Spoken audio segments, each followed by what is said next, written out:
दुर्गा सप्तशती। दूसरे अध्याय में आज हम जानेंगे देवताओं के तेज से देवी का प्रादुर्भाव और महिषासुर की सेना का वध। महर्षि मेधा बोले, प्राचीन काल में देवताओं और असुरों में पूरे 100 वर्षों तक घोर युद्ध होता था और देवराज इंद्र देवताओं के नायक थे।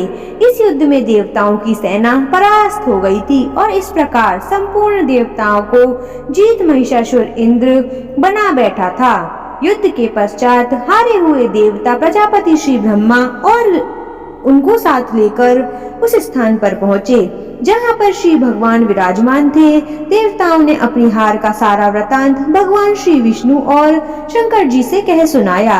वह कहने लगे, हे प्रभु, महिषासुर सूर्य, चंद्रमा, इंद्र, अग्नि, वायु, यम, वरुण तथा अन्य देवताओं के सब अधिकार छीनकर सबका अधिष्ठाता स्वयं बन बैठा है। उसने समस्त देवताओं को स्वर्ग से निकाल दिया है।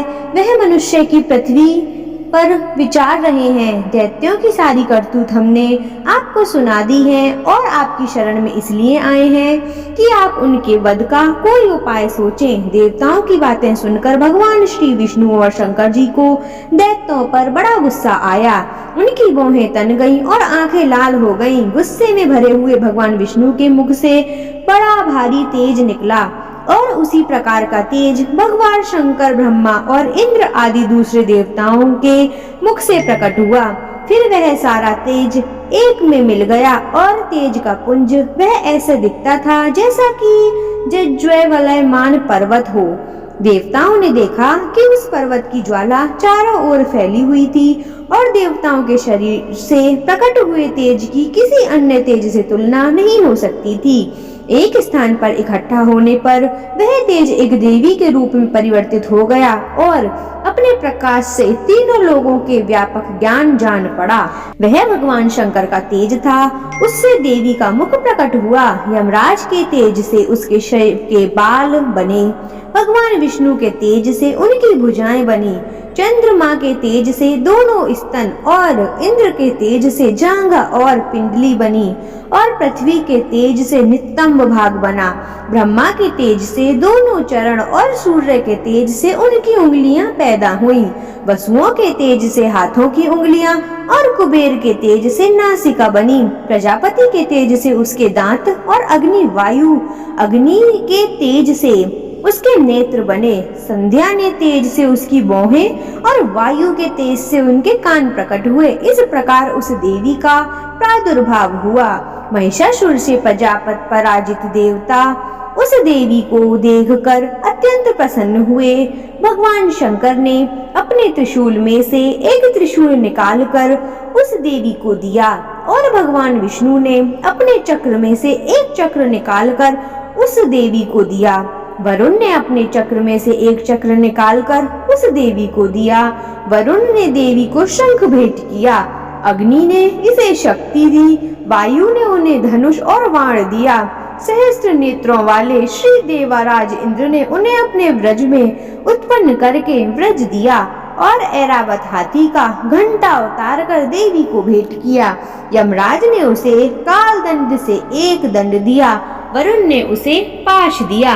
प्रजापति ने उस देवी को स्फटिक की माला दी और ब्रह्मा जी ने उसे कमंडलु दिया। सूर्य ने देवी के समस्त रोमों में अपनी किरणों का तेज भर दिया। काल ने उसे चमकती हुई ढाल और तलवार दी और उज्जवल हार और दिव्य वस्त्र उसे भेंट किए और इनके साथ ही उसने दिव्य चूड़ामणि दी। 2 कुंडल कंकड़, उज्जवल अर्धचंद्र, बाहों के लिए बाजूबंद, चरणों के लिए नुपुर, गले के लिए सुंदर हसली और उंगलियों के लिए रत्नों की बनी हुई अंगूठियां उसे दी। विश्वकर्मा ने उनको फरसा दिया और उसके साथ ही कई प्रकार के अस्त्र और अभेद्य कवच दिए और इसके अतिरिक्त उसने कभी ना कुम्हलाने वाले सुंदर कमलों की मालाएं भेंट करी। समुद्र ने सुंदर कमल का फूल भेंट किया। हिमालय ने सवारी के लिए सिंह और तरह तरह के रत्न देवी को भेंट किए। यक्षराज कुबेर ने मधु से भरा हुआ पात्र और शेषनाग ने उन्हें बहुमूल्य मणियों से विभूतियां नागाहार भेंट की। इसी तरह दूसरे देवी देवताओं ने भी उन्हें आभूषण और अस्त्र देकर उनका सम्मान किया। इसके पश्चात देवी ने उच्च स्तर से गर्जना की। इसके इस भयंकर नाद से आकाश गूंज उठा। देवी का वह उच्च स्वर से किया और सिंहनाद समा न सका। आकाश उनके सामने छोटा प्रतीत होने लगा। उससे बड़े जोर की प्रतिध्वनि हुई जिसमें समस्त विश्व में हलचल मच गई और समुद्र कांप उठे, पृथ्वी डोलने लगी और सब के सब पर्वत हिलने लगे। देवता ने उस समय प्रसन्न हो सिंह वाहिनी जगतमयी देवी से कहा, देवी तुम्हारी जय हो, देवी तुम्हारी जय हो। इसके साथ महर्षियों ने भक्ति भाव से विनम्र होकर उनकी स्तुति की। संपूर्ण त्रिलोकी को शोक मग्न देखकर दैत्यगण अपनी सेनाओं को साथ लेकर और हथियार यदि सजा कर उठ खड़े हुए। महिषासुर के क्रोध की कोई सीमा नहीं थी। उसने क्रोध से भरकर कहा, यह सब क्या उत्पात है। फिर वह अपनी सेना के साथ उस ओर दौड़ा जिस ओर से भयंकर नाद का शब्द सुनाई दिया था और आगे पहुंचकर उसने देवी को देखा जो कि अपनी प्रभा से तीनों लोगों को प्रकाशित कर रही थी। उसके चरणों के भार से पृथ्वी दबी हुई थी। माथे पे मुकुट से आकाश में एक रेखा सी बन रही थी और उनके धनुष की टंकोर से सब लोग क्षुब्ध हो रहे थे। देवी अपने सहस्त्रनाव भुजाओं को संपूर्ण दिशाओं में फैलाए खड़ी थी। इसके पश्चात उनका दैत्य के साथ युद्ध छिड़ गया और कई प्रकार के अस्त्र शस्त्रों से सब की सब दिशाएं उद्वासित होने लगी। महिषासुर की सेना का सेनापति चिंचुर नामक एक महान असुर था। वह आगे बढ़कर देवी के साथ युद्ध करने लगा और दूसरे दैत्यों की चतुर्गिड़ी सेना साथ लेकर चामर की लड़ने लगा और 60,000 महारथियों को लेकर उदंग नामक महादैत्य आकर युद्ध करने लगा और महाहनु नामक असुर 1 करोड़ रथियों को लेकर असीलोमा नामक असुर 5 करोड़ सैनिक को साथ लेकर युद्ध करने लगा। वाशकल नामक असुर 60 लाख असुरों के साथ युद्ध में आ डटा। विडाल नामक असुर 1 करोड़ रथियों सहित लड़ने को तैयार था। इन सब के अतिरिक्त और भी हजारों असुर हाथी और घोड़े साथ लेकर लड़ने लगे और इन सब के पश्चात महिषासुर करोड़ों रथों, हाथियों और घोड़ों सहित वहां आकर देवी के साथ लड़ने लगा।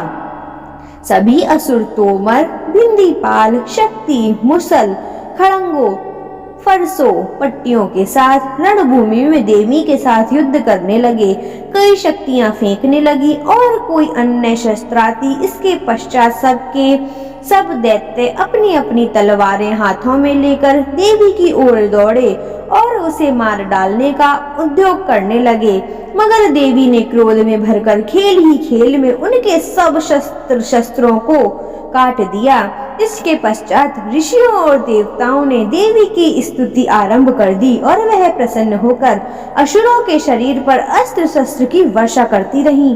देवी का वाहन भी क्रोध से भरकर दैत्य सेना में इस प्रकार विचरने लगा जैसे कि वन में दनावाल फैल गया हो। युद्ध करती हुई देवी ने क्रोध में भर जितने श्वासों को छोड़ा वह तुरंत ही सैकड़ों हजारों गणों के रूप में परिवर्तित हो गए। फरसे, भिंदीपाल, खड़ग और पट्टिश इत्यादि अस्त्रों के साथ दैत्यों से युद्ध करने लगे। देवी की शक्ति बढ़ते हुए वह गढ़ दैत्य का नाश करते हुए ढोल, शंख, मृदंग आदि बज रहे थे। तरंदर देवी ने त्रिशूल, गदा, शक्ति, खड़ग इत्यादि से सहस्त्रों असुरों को मार डाला। कितनों को घंटों की भयंकर आवाज से ही यमलोक पहुंचा दिया। कितने ही असुरों को उसने पास में बांधकर पृथ्वी पर धर घसीटा।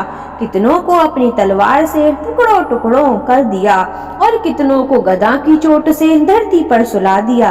कई दैत्य मसूल की मार से घायल होकर रक्त वमन करने लगे और कई शूल से छाती फट जाने के कारण पृथ्वी पर लेट गए और कितनों का बाण से कमर टूट गई। देवताओं को पीड़ा देने वाले दैत्य कट कट कर मरने लगे। कितनों की बाहें अलग हो गईं, कितनों की ग्रीवाएं फट गईं, कितनों के सर कटकर दूर भूमि पर लुढ़क गए। कितनों के शरीर बीच से कट गए और कितनों की जांघें फट गईं और वह पृथ्वी पर गिर पड़े। कितने ही सिरों व पैरों के कटने पर भी भूमि पर से उठ खड़े हुए और शस्त्र हाथ में लेकर देवी से लड़ने लगे और कई दैत्यगण भूमि में बाजों की ध्वनि के साथ नाच रहे थे। कई असुर जिनके सर कट चुके थे बिना सर के धड़ से ही हाथ में शस्त्र लिए हुए लड़ रहे थे। दैत्य रह रहकर ठहरो ठहरो कहते हुए देवी को युद्ध के लिए ललकार रहे थे। यहाँ पर यह घोर संग्राम हुआ था। वहां की भूमि रथ, हाथी, घोड़े और असुरों की लाशों से भर गई थी और असुर सेना के बीच में रक्तपात होने के कारण रुधिर की नदियां बह रही थीं और इस तरह देवी ने असुरों की विशाल सेना को क्षण भर में इस तरह से नष्ट कर डाला जैसे तृण काष्ठ के बड़े समूह को अग्नि नष्ट कर डालती है। और देवी का सिंह भी गर्दनों के बालों को हिलाता हुआ एक बड़ा शब्द करता हुआ असुरों के शरीर से मानो उनके प्राणों को ढूंढ रहा था।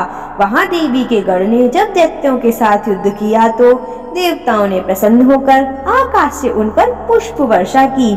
तो आशा राधे राधे दोस्तों, यह द्वितीय अध्याय यहीं पर समाप्त होता है और तृतीय अध्याय के लिए हम आपको कल मिलेंगे। सुबह 4 बजे हमारा वीडियो अपलोड हो जाता है तो आप उसे देखना बिल्कुल भी ना भूलें। माँ दुर्गा सप्तशती का द्वितीय अध्याय समाप्त होता है और तृतीय अध्याय आपको कल सुबह 4 बजे सुनने को मिलेगा। तो इस अध्याय को जरूर श्रवण करें। राधे राधे दोस्तों, मिलते हैं आपको कल सुबह।